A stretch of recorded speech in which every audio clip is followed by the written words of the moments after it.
আল্লাহ সুবহানাহু ওয়া তাআলা আমাদেরকে একটি সংক্ষিপ্ত জীবন দিয়েছেন।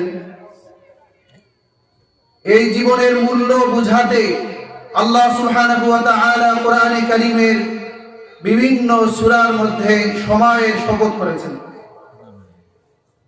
তো আমি সূরাতুল আসর থেকে তেলাওয়াত করেছি। কোরআনে কারীমের ছোট সূরার মধ্যে এটি একটি সূরা।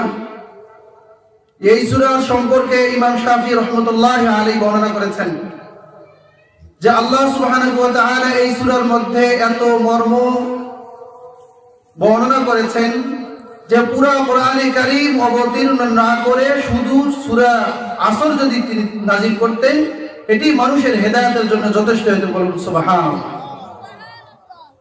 আসলে এই সূরাটা যদি তাফসীর এবং ব্যাখ্যা করা হয় তাহলে আমরা বুঝতে পারবো যে আসলে আল্লাহ তাআলা এখানে কি বোঝাতে চেয়েছেন। এক নম্বরে আল্লাহ তাআলা বলেন ওয়াল আসর, সময়ের কসম। তাফসীর ইবনে কাসিরের মধ্যে এসেছে যে আসর বলতে আসরের সময়, কেউ বলেছেন সাধারণ সময়, কেউ আসর বলে। আল্লাহ সুবহানাহু ওয়া তাআলা সময়ের শপথ করে বুঝালেন যে মানুষের জীবনের সময়টা বড় দামি। শুধু আসর নয়, বরং বিভিন্ন সূরার মধ্যে যেরকম ওয়াল লাইলি ইযা ইয়াগশা, ওয়াদ-দুহা, বিভিন্ন সূরার মধ্যে সময়ের শপথ করেছেন। আল্লাহ সুবহানাহু ওয়া তাআলা যে শপথ করেছেন এই শপথ করার কোনো দরকার নাই, কিন্তু আল্লাহ তাআলা যখন কোনো বস্তুর শপথ করেন তার মানে ওই বস্তুটির গুরুত্ব বুঝান, মানে সেটি দামি।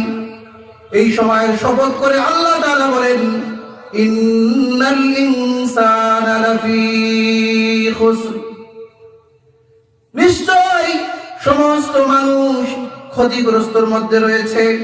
মানুষের মধ্যে সমস্ত মানুষ, ছোট বড় নারী পুরুষ সবাই ক্ষতিগ্রস্ত। তবে ইল্লাল্লাযীনা আমানু ওয়া আমিলুস সালিহাত ওয়া তাওয়াসাউ বিল হাক্কি ওয়া তাওয়াসাউ বিস সাবর, তবে যারা ঈমান আনয়ন করেছে ওয়া আমিলুস সালিহাত এবং সৎকর্ম সম্পাদন করেছে, ওয়া তাওয়াসাউ বিল হক, পরস্পরের মধ্যে তারা হকের ওসিয়ত করেছে, ওয়া তাওয়াসাউ বিস সাবর, এবং পরস্পরের মধ্যে ধৈর্যের উপদেশ দান করে। এরা ছাড়া দুনিয়াতে যত মানুষ আছে সবাই ক্ষতিগ্রস্ত।